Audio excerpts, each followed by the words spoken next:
Good morning, Asa Winstanley. Morning. My name is Jonathan Coulter, and I am secretary of an organization called CAMPAIN, which is the Campaign Against Misrepresentation in Public Affairs, Information and the News. You can see the website there. There are many examples of people being misrepresented in this country, but one of the worst we have seen is the campaign to defame Jeremy Corbyn and the Labour left as anti-Semitic from 2015 onwards. I came to this topic as someone deeply concerned about Britain's role in the Middle East and its historical responsibility for the suffering of Palestinians. I never voted for Jeremy or the Labour Party, didn't particularly like the way he was acting over Brexit, but I strongly supported his position over Palestine and his opposition to our wars in Iraq and Libya. As a supporter of media reform, I was disturbed about the propaganda tsunami that was being used to undermine him. Today, I'm interviewing the journalist Asa Winstanley, who has written a fascinating and incisive account of this episode of British history. Since 2005, I think, he has been working for a pro-Palestinian online publication called Electronic Intifada, and that has given him an unrivaled vantage point from which to observe the way this episode has unfolded. Asa, I have read your book with great interest. I cannot do justice to it all, so I just concentrate on a few points. What drew you into this career in the first place? Well, I was involved in the anti-war movement, and being a journalist was always something I wanted to do from when I was a child, really. And I was kind of put off it by the state of Britain's media, even when I was a young teenager. I remember a family friend asking me, what do you want to do then when you're grown up, or however he put it. And I said, I want to be a journalist. And he said, oh, you want to join this lot, do you? And he pointed at a front page of a tabloid newspaper. I don't know, it was probably the Sun or the Mirror. And it was some celebrity being harassed over their love life or something like that on the front page. And I thought, no, I don't really want to join that. So yeah, I mean, it was something I always wanted to do, but, you know, I didn't really want to join Britain's media because it was so dishonest and misrepresents things, you know. So fast forward to my early 20s, and I'm involved in the anti-war movement. I'm involved in the Palestine Solidarity Movement, and I joined a group called the International Solidarity Movement, which is the group that Rachel Corrie and Tom Herndl belong to. Yeah. And I got more involved in the media side of that group, essentially. And that eventually led into a career in journalism. So that's how I got into it. Are you a distant relation of Gerard Winstanley? I don't know.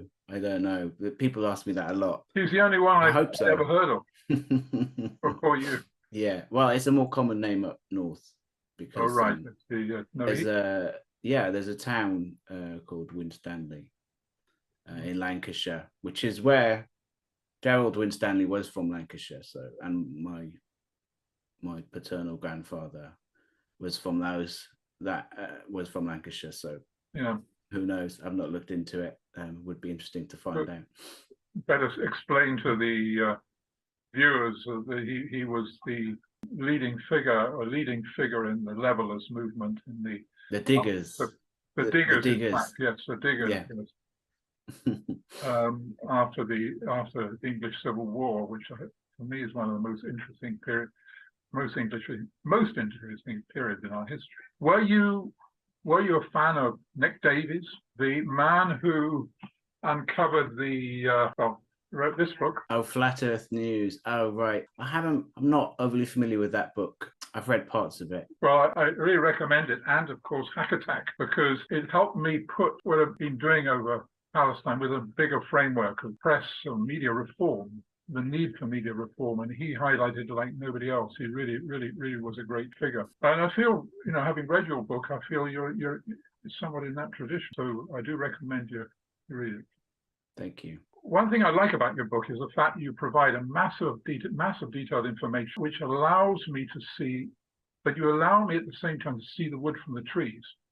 It's not clutter getting in the way. You provide some very clear explanations, which I hope I have understood properly, Just let me go through a few points and see if I've got them right or wrong. On page 231, you say that the only way that powerful interests can defeat popular movements of millions of people is by smashing their bonds of solidarity, divide and rule, which is eventually what happened. The movement behind Corbyn was gradually worn down by this tactic. And then you explain the role of the Reut Institute, an Israeli government-backed think tank that in 2010 published a strategy for sabotaging pro-Palestinian groups seen as delegitimizing the state of Israel. It consisted of driving a wedge between the soft and hard critics of Israel, called the hard ones called the delegitimizers, and the soft one were people like Owen Jones, whose help seems to have been enlisted for this purpose. This strategy would be rolled out when Labour membership elected a well-known advocate for rights of Palestinian leaders and use it to politically destroy Corbyn and his supporters. Then you say that for both the Israel lobby and the media, the facts didn't seem to matter. It was a narrative of internal conflict in Labour over anti-Semitism. The other forms of attack, particularly trying to show that Jeremy was an agent for Soviets, basically fell on deaf ears. They weren't believed. Not even Andrew Neil. You provide a fascinating count of the role played by another Jeremy. This is Jeremy Newmark. Now, I notice he was an expert in public relations who attracted other PR specialists to work with him. He hones his skills as the chief executive of Jewish Leadership Council, where between 2008 and 2013 he launched a ferocious attack on the university and college unions that was engaged in academic boycott of Israel. So when Jeremy was elected leader in 2015, Newmark revived the moribund Jewish labor movement and used it as a vehicle to bring Corbyn down. Looked a bit like a Trojan horse. He used it to penetrate the inner sanctums of the Labour Party and misleadingly made it seem that that JLM had been long established and spoke for the entirety of Labour Jews, which it didn't. From there, JLM increasingly set the rules by which the Labour Party was governed. Indeed, it could move conference motions and propose rule changes, and given a surprising lack of resistance on the part of Jeremy and others, came to police the discursive boundaries of conflict. You repeatedly refer to organizations such as JLM and Labour Friends of Israel as fronts or cutouts for the Israeli embassy. And this picture is confirmed in Hil Aked's discussion of the Friends of Israel organizations, which I've also read. It's a somewhat contrasting book, but it seems to coincide in that. Exactly. And while their supporters say they are grassroots, these organizations are grassroots organizations, Aked contrastingly calls them astroturf. So instead of being real grass, they are artificial grass grown right, by people from basically some from outside the country or advocates within this country. So is what I've just said a fair summary, or what would you add and subtract from it? The Reut Institute is a really interesting organization, and it is key to this whole thing because, well, first of all, it's an Israeli think tank, but the important thing about it is that it's an Israeli think tank close to the government. Like several of it, I quote how some of its reports and strategy documents have been endorsed. They were endorsed by the Israeli Ministry of Strategic Affairs, which was a kind of semi-covert, really a kind of intelligence agency. It was full of former Israeli spies, if there ever is such a thing as a former spy, but certainly military intelligence. And the Mossad was involved in the same campaign as well, which was, as you said, attack and sabotage. So beginning in 2009, the Reut Institute, this think tank close to the Israeli government, came out with a series of reports and strategy documents in which they recommended that the Israeli government had to become more aggressive in its campaign against the Palestine Solidarity Movement, what they termed the delegitimization of Israel. So everything from the BDS movement, the flotillas to Gaza that were going on at the time, boats full of solidarity activists breaking the Israeli siege on the Gaza Strip, all these kinds of things. They correctly, in a way, they analyzed the movement, the Palestine Solidarity Movement, globally as a decentralized movement, as something that was not from top down, but it was from the grassroots. And so they said, in order to beat that, we need our own a network. We need what they termed it a network. We need our own network. And so, I think in Hill Akked's book, they mention this, and they mention how what you quoted, the not grassroots, the astroturfing. It's quite a good way to put it. The Beirut Institute was something that very aggressively suggested these kinds of tactics, that they build their own pro-Israel network. And the way they did that was with these kind of fake grassroots organizations.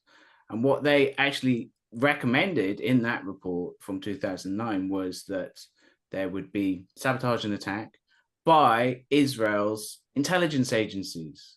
So we're talking about the Mossad, we're talking about potentially even the Shin Bet, which is ostensibly a domestic intelligence agency, but actually we know that it does operate overseas. Also, the military intelligence, all kinds of Israeli spies basically would be acting against the Palestine Solidarity Movement in one way or another. Palestinians overseas, whether it's Palestinians working to bring Israel to justice in international venues like the ICC, the UN, and so forth, or it's Palestinians in the West leading Palestine solidarity groups and just supporters of Palestinians working towards the boycott of Israel. And so, this kind of pro-Israel milieu was always something which was working against Jeremy Corbyn, because Jeremy Corbyn was in the Palestine Solidarity Movement. And so when it came to the point that he was the leader of the Labour Party, of course they were going to continue that. There was no way they were going to stop that. They were going to continue the same thing.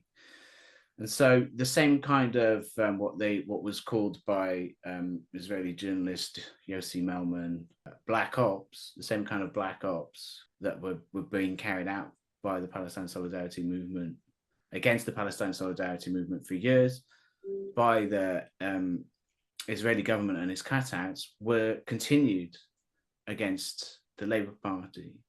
And I think the key thing in that, one of the most important things regarding the Labour Party and the weaponized anti-Semitism that was carried out against Jeremy Corbyn and his supporters, to learn from that Beirut Institute document, 2009 report, 2010, and there was a whole series of reports over the following few years. What came out of those documents was the idea that one of the ways that they would sabotage and attack, one of the main ways, was what you said, was what they called the wedge strategy. They wanted to drive a wedge between critics of Israel on one hand, or soft critics of Israel, which were not ideal but permitted, and on one hand, and then on the other hand, against what they termed delegitimizers or instigators, so harsh critics.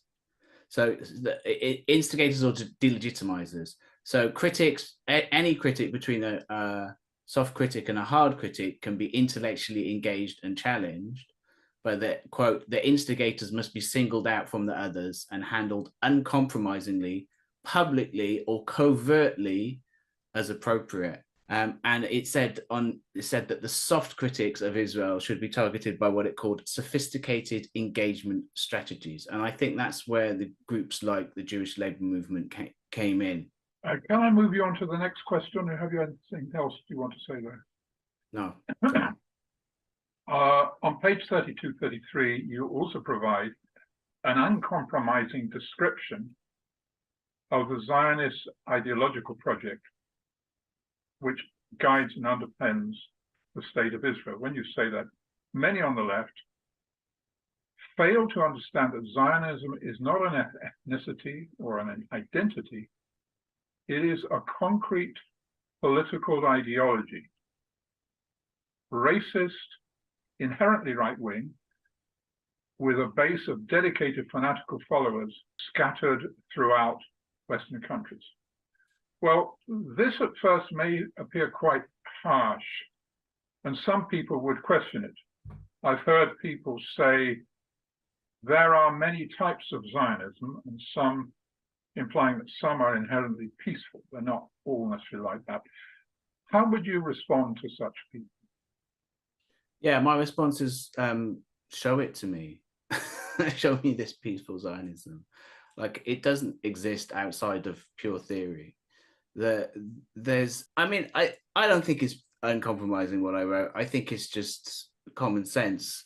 Like, Zionism should be understood within the context of colonialism.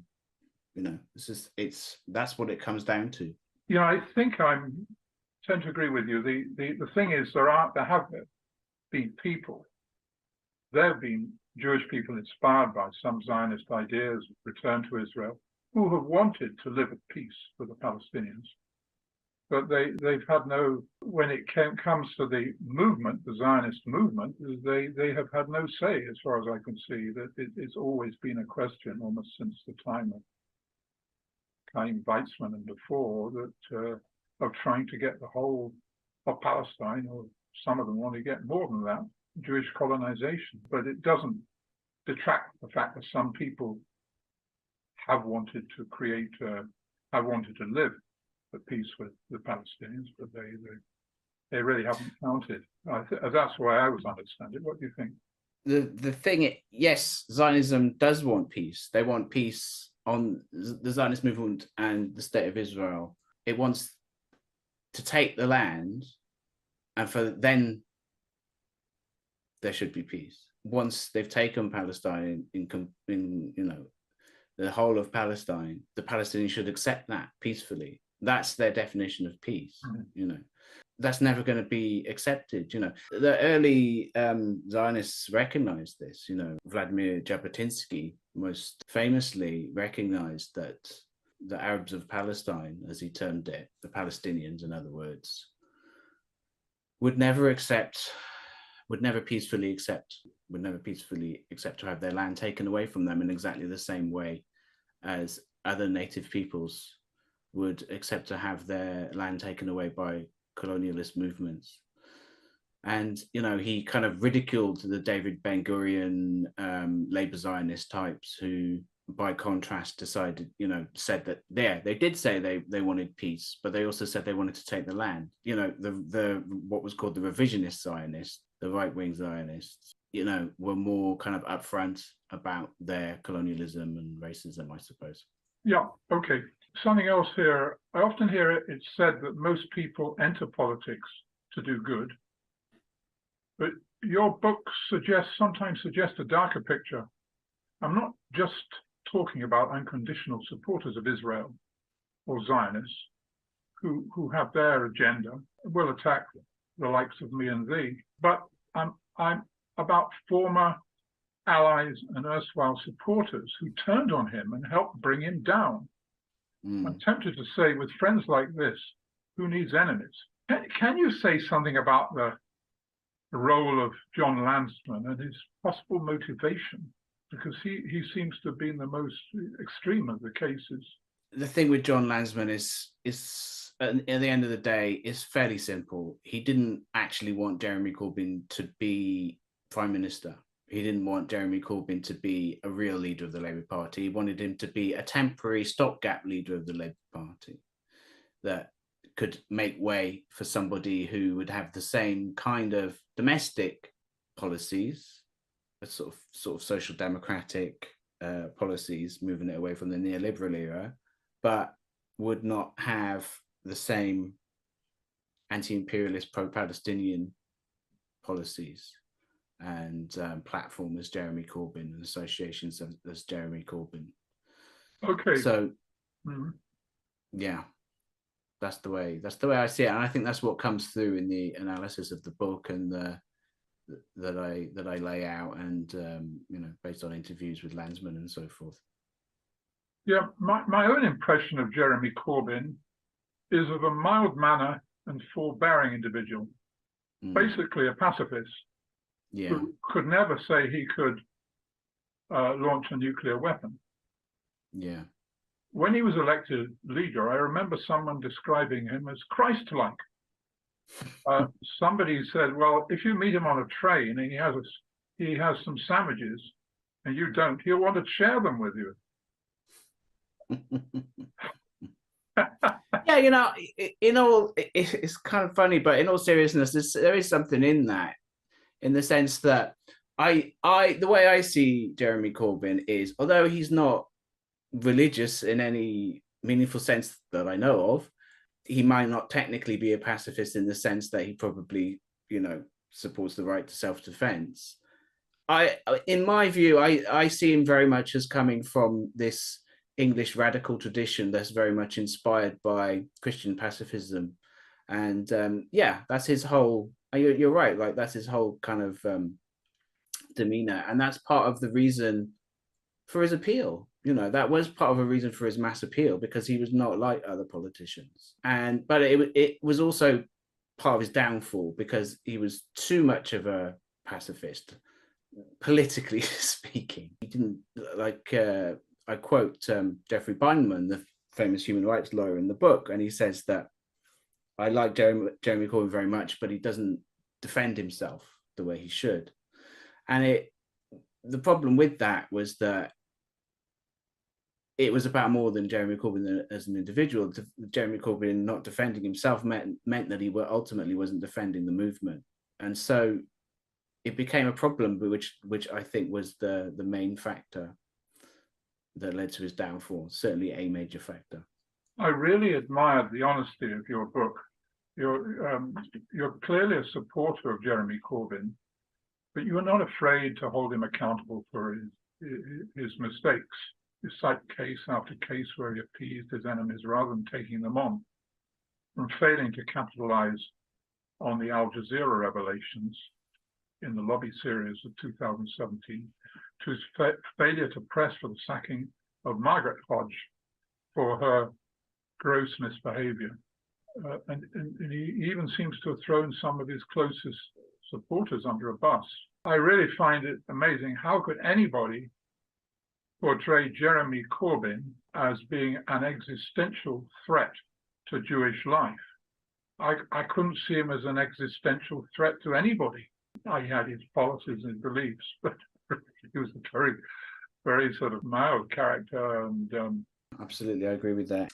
The reason he was misportrayed in this way was very simply because he was a supporter of the Palestinians, and he's from the Palestine Solidarity Movement. And this is the weapon that is always used by Israel and its lobby.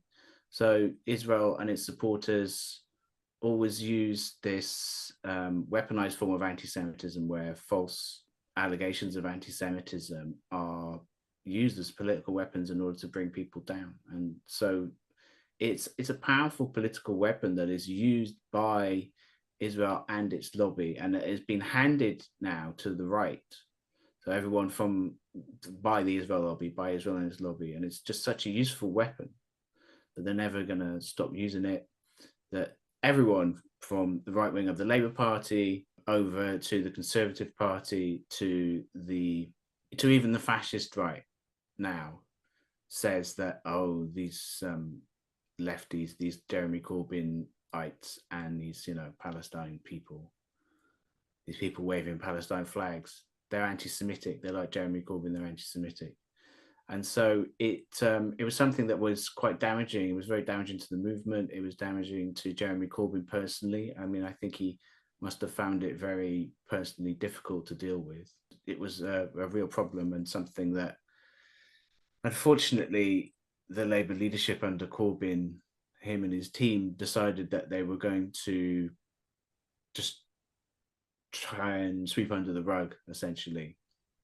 And that didn't work. Yeah. You on page 222, you recount how in early 2000, I think it was, all the leadership candidates to replace Jeremy Corbyn, including Rebecca Long Bailey, meekly pledged to accept the Jewish Board of Deputies' 10 demands, including amazingly intrusive things like never readmitting prominent offenders to membership, specifically mentioning Jackie Walker and Ken Livingstone, and a ban on Labour contact with Jewish groups the board deemed not to be its main representative of the Jews. They're obviously referring to JVL, Jewish Voice for Labour, who is a group I greatly respect, of non-Zionist Jews or anti-Zionist Jews. I find it amazing that a British political party would accept such an intrusive demand from an organization that de facto represented the interests of a foreign power. Can you explain how all these leadership candidates came to accept this? It's a really grim situation. I mean, I think the way you've summarized it there is absolutely correct. And I get into that, the reasons for that in the first chapter, where the Board of Deputies appears for the first time. So the Board of Deputies of British Jews claims to represent all British Jews, but in one of its internal documents, it actually revealed the fact that it has what it called, quote, a close working relationship with the Embassy of Israel, including the Israeli military spokesperson and what was then the Ministry of Strategic Affairs, which I mentioned already as this kind of semi-covert intelligence agency. So, yeah, it absolutely claims to be a representative of all British Jews. In reality, it acts as an Israel lobby organization, and it has, in its own words, a close working relationship with the Israeli embassy. It's a representative of a foreign power that's was utterly hostile to Jeremy Corbyn and his movement. The Board of Deputies wasn't always this. It was, prior to the 1940s, it was an anti-Zionist organization. Prior to the Holocaust and prior to the Second World War, before the State of Israel was founded, there was, Zionism was a minority, was an absolute minority among the world's Jewish population. And there's still large numbers of anti-Zionist Jews, both religious and non-religious, secular Jews like Jewish Voice for Labour that you mentioned. So the state that we reached, I think, was in the Labour Party by that point in early 2000, when the Labour leadership contest was running. Yeah, it was really a kind of extraordinarily arrogant series of demands that they made. And they were all accepted by all the leadership candidates, including the ostensibly left-wing candidate, Rebecca Long-Bailey, as you mentioned. Most of the deputy leadership candidates accepted them. Dawn Butler and Richard Bergen, to their credit, didn't accept them, but they didn't win, unfortunately. Yeah, how we reached that stage was just through this years-long campaign against Corbyn, that there was a kind of great deal of fear, really. There was a massive amount of fear, but also cowardice, it has to be said. Like, no one said that you have to agree to this. Like, it's not the law. You don't have to agree to what they say. But I really have to talk about cowardice. I mean, I'm married to someone who's from Central America, where people who speak up for justice can end up with a sicario's bullet in the head. And I've seen that all over the world, people from developing countries where I've been working, they have to, the downside is not just being smeared or losing something career-wise, it can be life. So my view is that people in this country just don't realize how lucky they are. Yeah. No, I agree with you. It comes down to political them. cowardice. Absolutely. Yeah, that's right. Now, on the question of, I mentioned Nick Davies before, and the work on and out of his work, and particularly his very incisive analysis of the phone hacking scandal, there emerged really quite a large movement to reform the mainstream media, the press particularly through the Leveson reforms. Have you had any contact with these people, or is anywhere where your message meets with theirs? Have you been able to sort of gain some sort of rapport there? Not really. I haven't really had much I don't think I've had any contact with them, no. Well, that is very much a point on which campaign's working on. It is very difficult because the people, Nick Davies on his page 122 to 125 of Flat Earth News speaks up by what he calls the avoiding the electric fence, and he specifically refers to Israel as intimidating. This is back in 2009, intimidating journalists or editors who want to, speak about the abuses to the Palestinians. But his followers, to a large extent, not absolutely entirely, but very reluctant to talk about. They'll talk about everything else but Palestine. So, from my mind, this is something we really need to face up to. This mass of progressive people who are very good people, progressive, but who need to gain the confidence to what is talk about this. What did they used to say about homosexuality? The sin that never spoke its name. One couldn't talk about it in the past. One can't talk about Palestine now. Basically, I think this country needs to. I'm looking at here about something which Richard Sanders said about your contribution in a recent review. Richard Sanders is the journalist who basically did the Labour Files series of documentaries. He said, "Make no mistake, Winstanley is a thorough, meticulous reporter, and his text is underpinned by hundreds of footnotes.